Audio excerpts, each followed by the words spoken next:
দরজা খুলে নিজের জন্মদাতা পিতাকে হাসি মুখে দাঁড়িয়ে থাকতে দেখে মন খারাপ হয়ে গেল। বাবা, ভিতরে আসো।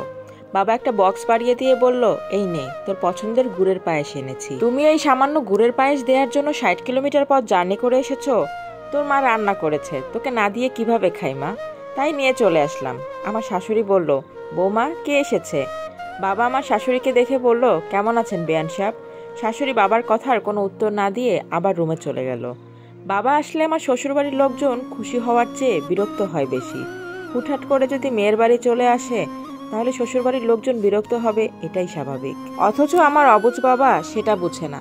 কয়েকদিন যেতে না যেতেই কিছু না কিছু একটা নিয়ে বাসায় হাজির হবেই। যাও বাবা, বিশ্রাম নাও, দুপুরে খাওয়া দাওয়া করে চলে যেও। মা, আজকেই কি চলে যেতে হবে? তোদের বাসায় একটা দিন থাকি। কোনোরকম কান্না চেপে রেখে বললাম, না বাবা, তোমার থাকতে হবে না, দুপুরে খাওয়ার পরেই চলে যাবে। কথাটা বলে আমি রান্নাঘরে এসে কাঁদতে লাগলাম। কতটা অসহায় হলে একটা মেয়ে তার বাবাকে বাসায় একটা দিন রাখতে চায় না, সেটা কেউ বুঝবে না। শাশুড়ির রুমে এসে মাথা নিচু করে বললাম, মা, ফ্রিজে খাসির মাংসটা বের করে রান্না করি, বাবা দুপুরে খেয়েই চলে যাবে।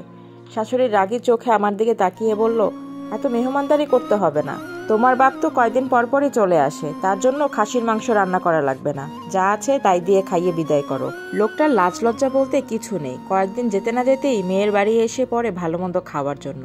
শাশুড়ির কাছে হাত জোর করে মিনতি করে বললাম, মা, আল্লাহর দোহাই লাগে, এভাবে বলবেন না। পাশের রুমে আমার বাবা আছে, শুনলে কষ্ট পাবে। শুধু যে আমার শাশুড়ি বাবাকে অপমান করে তা না, আমার স্বামীও করে। একবার আমার স্বামী বাবাকে বাজারের ব্যাগ দিয়ে বলেছিল, বাসায় তো বসেই আছেন, যান বাজারটা করে নিয়ে আসুন। মেয়ের জামাই শ্বশুরকে বলছে বাজার করে নিয়ে আসুন। এটা যে কতটা অপমানজনক আমার বাবা সেটা বুঝতে পারেনি। উনি ব্যাগ নিয়ে হাসি মুখে বাজার করতে চলে গিয়েছিল।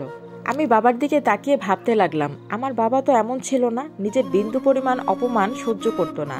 সেই বাবা আমাকে বিয়ে দেওয়ার পর এমন হয়ে গেল কেন? মাছের মাথাটা যখন বাবার প্লেটের দিকে বাড়িয়ে দিব তখন শাশুড়ি এসে বলল, তুমি জানো না মাছের মাথা ছাড়া আমার ছেলে খেতে পারে না?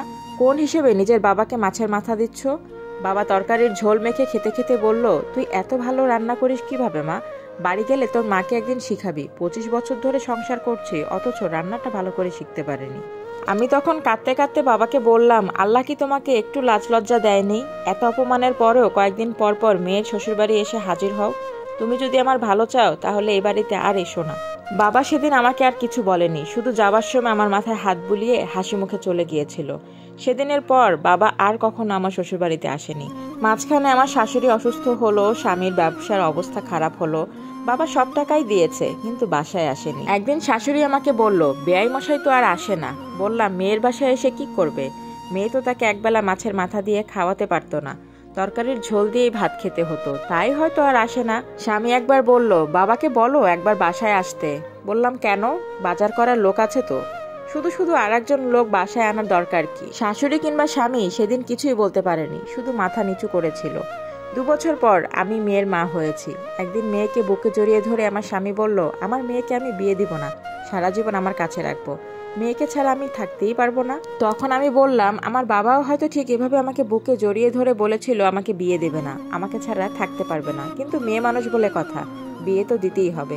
মেয়েকে বিয়ে দিল, মেয়ের বাসায় এসে প্রতিবার অপমানিত হয়ে যেত, তবুও আবার আসতো। তোমরা আমার বাবাকে যতটা বেশরম ভেবেছিলে, বিশ্বাস করো আমার বাবা এমন বেশরম না। উনি সবই বুঝতো, তবুও না বোঝার অভিনয় করত। একমাত্র মেয়ে ছিলাম তো, তাই মেয়েকে দেখার জন্য বাবার হৃদয়টা কাঁদতো, তাই কয়েকদিন পরপরই এসে পড়তো।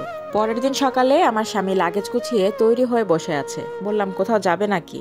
স্বামী মেয়ের দিকে তাকিয়ে কান্না ভেজা চোখেও মুখে হাসি নিয়ে বলল, মেয়ের বাবা যেহেতু হয়েছি সেহেতু শ্বশুরের কাছে গিয়ে নির্লজ্জ হওয়ার ট্রেনিংটা নিতে হবে, কারণ একদিন আমাকেও হয়তো অনেক অপমান সহ্য করতে হবে, যেমনটা আমি আমার শ্বশুরকে করেছি।